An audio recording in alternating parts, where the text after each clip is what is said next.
Bonjour et bienvenue si vous nous rejoignez pour suivre en direct depuis la place Saint-Pierre, notre rendez-vous du dimanche avec le Saint-Père pour la prière de l'Angélus. Saint-Père qui ce matin a célébré, et vous l'avez peut-être suivi en direct ce matin sur votre chaîne préférée, ce matin a célébré un mariage pour 20 couples. C'était une très très belle cérémonie. Et pendant son homélie, le Saint-Père a rappelé la beauté de ce sacrement, la beauté du mariage.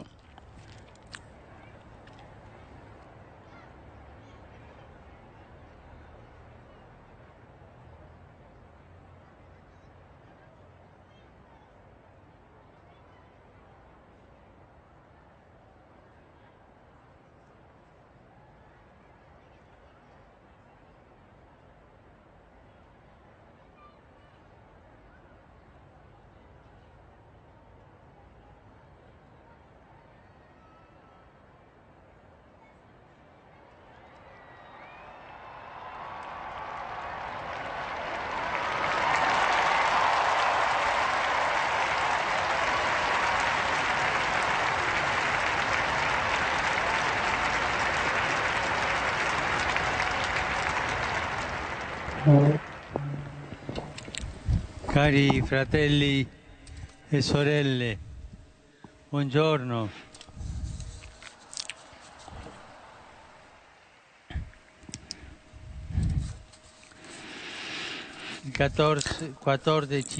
Le 14 septembre, l'Église célèbre la fête de l'exaltation de la Sainte Croix. Une personne non chrétienne pourrait se poser la question: pourquoi exalter la croix? Nous pouvons répondre que nous n'exaltons pas une croix quelconque, ou alors toutes les croix. Nous exaltons la croix de Jésus, car en elle s'est révélé au plus haut degré l'amour de Dieu pour l'humanité. C'est ce que nous rappelle l'évangile de Saint Jean dans la liturgie d'aujourd'hui. Dieu a tant aimé le monde qu'il a donné son Fils unique. Le Père a donné le Fils, son Fils, pour nous sauver. Et cela a eu comme conséquence la mort de Jésus, sa mort sur la croix. Pourquoi la croix était-elle nécessaire? En raison de la gravité du mal qui nous rendait esclaves. La croix de Jésus exprime deux choses: toute la force négative du mal et la douce toute puissance de la miséricorde de Dieu. La croix semble déclarer, sanctionner l'échec de Jésus, mais en réalité, cette croix marque sa victoire. Sur le calvaire, ceux qui se moquaient de lui en disant « Si tu es le Fils de Dieu, descends de la croix ». Mais c'était l'inverse qui était vrai. Puisqu'il était le Fils de Dieu, Jésus était là, sur la croix, fidèle jusqu'au bout au dessein d'amour du Père. Et pour cette raison, Dieu a exalté Jésus, puis donnant une royauté universelle.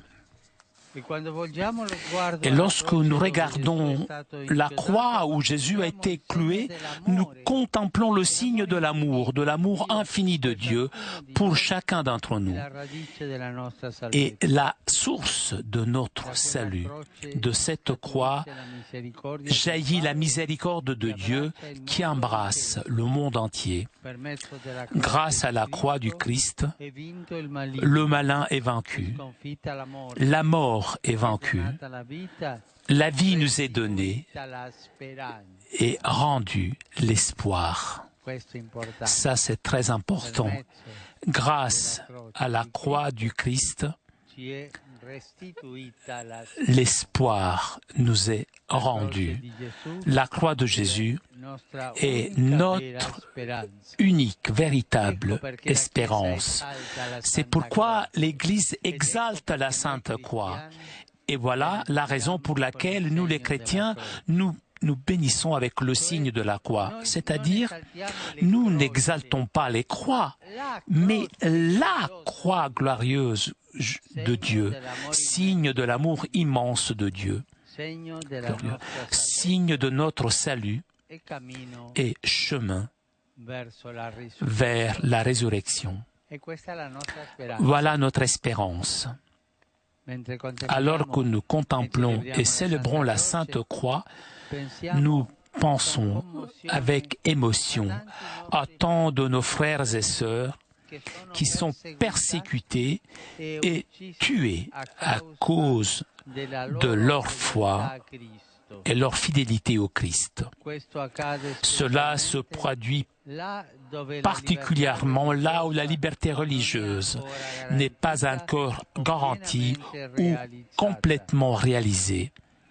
Cela arrive cependant même dans des pays et dans des environnements qui, en principe, protègent et sauvegardent la liberté et les droits humains, mais où pratiquement les croyants, et particulièrement les chrétiens, rencontrent des restrictions et des discriminations.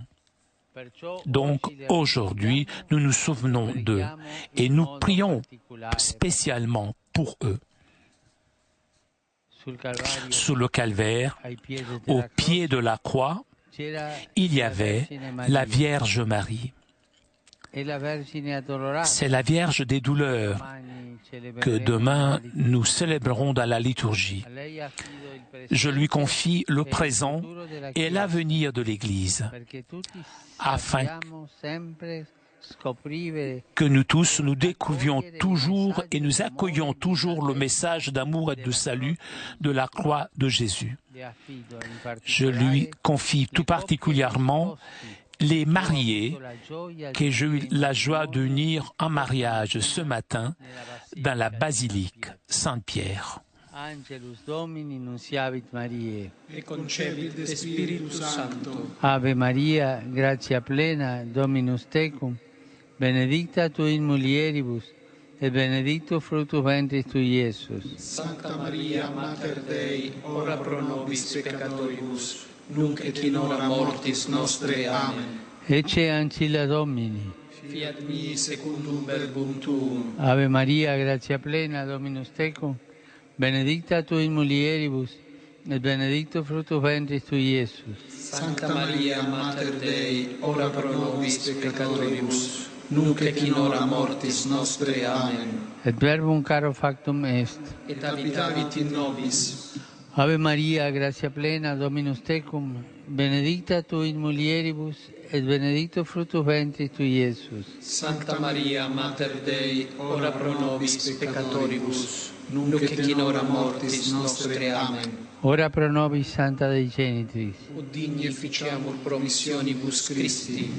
Gratiam Tuam quesumus, Domine, mentibus nostris infunde, ut que angelo nuntiante Christi Filii Tui incarnationem coniovimus, per passione meius et crucem, a resurrectionis gloriam perducamur, per eundem Christum Dominum nostrum. Amen. Gloria Patri et Filio et Spiritui Sancto. Sicut erat in principio et nunc et semper et in saecula saeculorum. Amen. Gloria Patri et Filio et Spiritui Sancto. Sicut erat in principio et nunc et semper et in saecula saeculorum. Amen.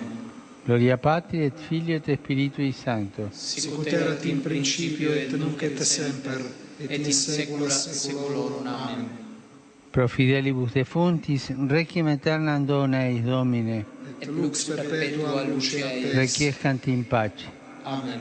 Sit nomen Domini benedictum. Ex hoc nunc et usque in saeculum. Aiutorum nostrum in nomine Domini. Qui fecit caelum et terram. Benedicat vos omnipotens Deus, Pater et Filius et Spiritus Sanctus. Amen.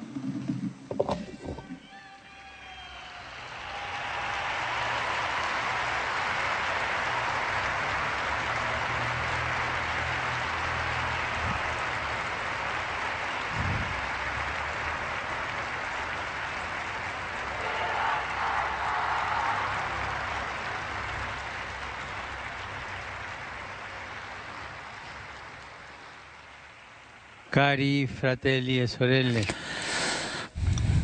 Demain, dans la République centrafricaine, débutera officiellement la mission ordonnée par le Conseil de sécurité de l'Organisation des Nations Unies pour promouvoir la paix dans ce pays et protéger la population civile qui subit les conséquences du conflit en cours. Alors que j'assure l'engagement et la prière de l'Église catholique, j'encourage les efforts de la communauté internationale qui aide la population centrafricaine de bonne volonté. Que la violence cède la place au dialogue, que les factions opposées laissent de côté leurs intérêts particuliers et s'efforcent de veiller à ce que chaque citoyen de n'importe quel groupe ethnique ou religieux collabore pour construire le bien commun. Que le Seigneur accompagne ce travail au profit de la paix.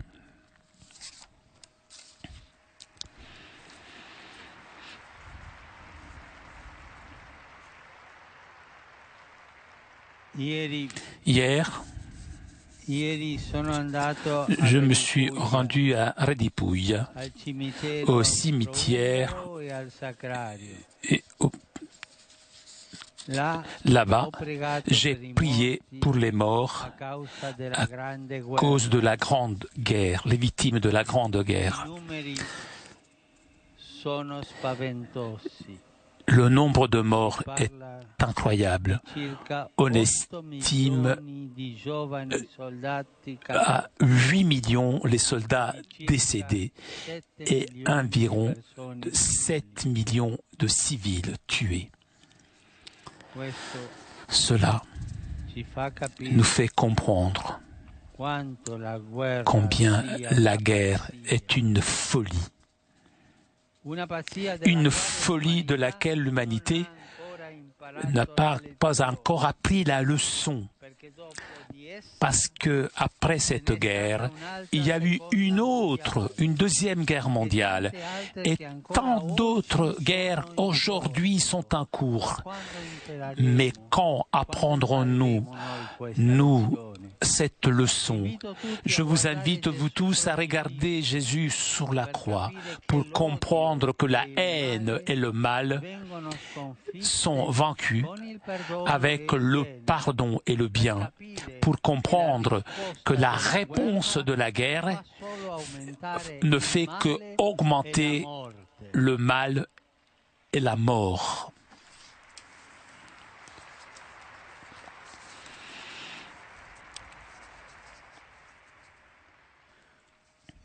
Et maintenant,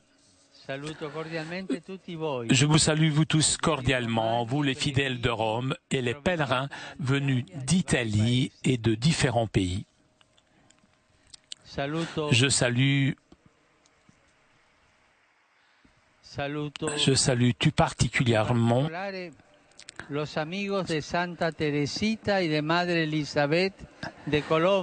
les fidèles venus de Colombie, les fidèles de Sotto il Monte, Jean 23, ainsi que des fidèles venus d'autres villes de la péninsule italienne,